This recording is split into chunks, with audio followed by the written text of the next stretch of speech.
இன்றே டவுன்லோட் செய்து உங்கள் ஃபேவரட் ஷோக்களை என்ஜாய் பண்ணுங்க. தனா விளையாடினா அவ தான் ஜெயிப்பான்னு எல்லாருக்குமே தெரியும். அதான் இவளை கிரவுண்டுக்குள்ள வரவிடாம அவ தோக்கடிக்க பிளான் பண்றா. அந்த கார்த்திகை விட்டு வச்சதுதான் தப்பு. இப்பவே போய் அவன் கை கால உடைச்சு போடுறேன். சீனு, அவசரப்படாத. இப்ப நம்ம என்ன பண்ணாலும் அது தனாவை தான் பாதிக்கும். எனக்கே பயமா இருக்கு மாயா.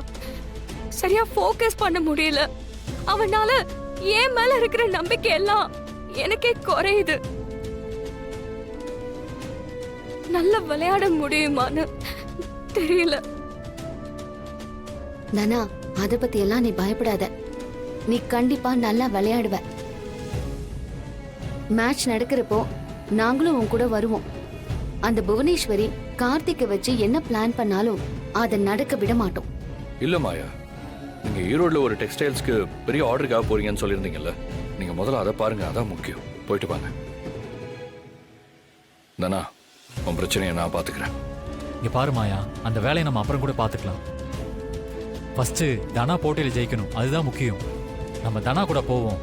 அப்பதான் அந்த கார்த்திக்கு பயம் இருக்கும். அவன் தப்பா எதுவும் பண்றதுக்கு யோசிப்பான். இல்ல சீனு, அவனை குறைச்சு நினைக்க கூடாது.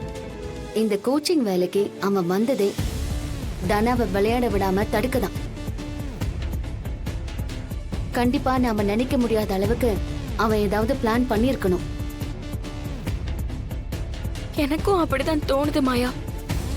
அவனை வேண்டான்னு எவ்வளவு சொல்லியும் ஸ்பான்சர் கேட்க மாட்டாரு. நானும் வேற வழி இல்லாம தான் ஒத்துக்கிட்டேன். நீ கவலைப்படாத தானா, நானும் உன் கூட வரேன். அவனா நானான்னு பாத்துடலாம். நீ எதுக்கும் பயப்படாத. கதிர், நீ கோவப்படாத. அவன் உன்னை டென்ஷன் ஆக்குறதுக்கு தான் பாப்பான். ஆல்ரெடி அங்க பிரச்சனையாக்கி உன்னை வெளியே அனுப்புனானே. இங்க உனக்கு ஏஜென்சி வேலையெல்லாம் இருக்கும். அதை விட்டுட்டு நீ எப்படி வருவ? நான் டெலிவரி பண்ற கணேசனை பார்த்து சொல்லிட்டு வரேன். எனக்கு எந்த பிரச்சனையும் இல்லை, பாத்துக்கலாம். தனா, நீ கவலைப்படாத, நாங்க எல்லாரும் இருக்கோம். தனா, கண்டிப்பா இந்த மேட்ச்ல ஜெயிப்ப. நீ தைரியமா இரு.